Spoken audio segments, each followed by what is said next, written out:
Hi, this week's time management problem is I have no control over my time.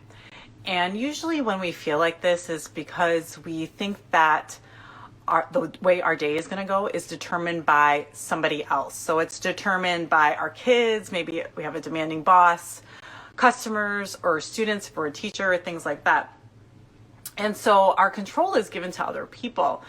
And if they behaved a certain way, then we would have control over our day. And we all kind of know that we can't control other people. And so the solution doesn't really lie with changing them because we can't change them.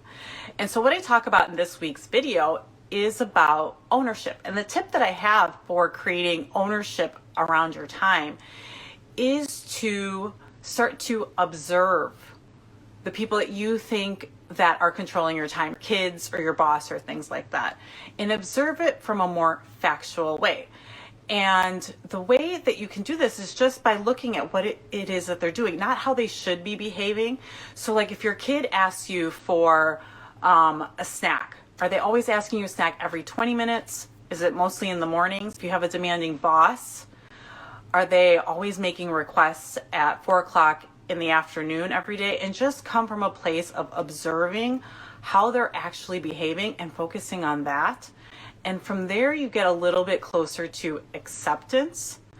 And from that place of acceptance, rather than kind of that feeling I have no control over my time, which tends to feel more closed, from a place of acceptance, which feels a little bit more open, you will be able to find a solution in how to take back ownership of your time and gain control of your time. Okay, and so the second tip that I have for gaining control over your time is that, and this is for any time management tip that you read about in an article or that you see somewhere else, is that you have to give it a good try. And by this, I mean doing something every day for at least 30 days. And so one of the solutions I implemented when I work at home and my kid is at home is I add 15 minutes to each task, even showering. So let's say I take about 7 minutes to shower, the whole process. I would budget in about 30 minutes for a shower. And so, but I would need to just for every task every day. And it wasn't until a little bit after doing it for about 2 weeks that you actually start to gain traction, because as you start to adjust your time with what's actually happening in your life, you'll start to see that you can actually get the things done that you need to get done. And then that builds traction for getting more things done as you keep going.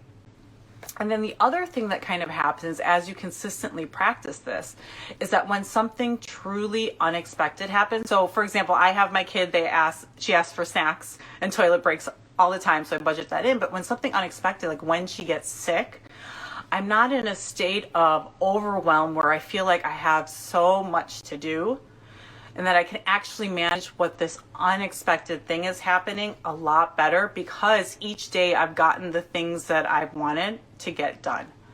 And so that's all I have for this week.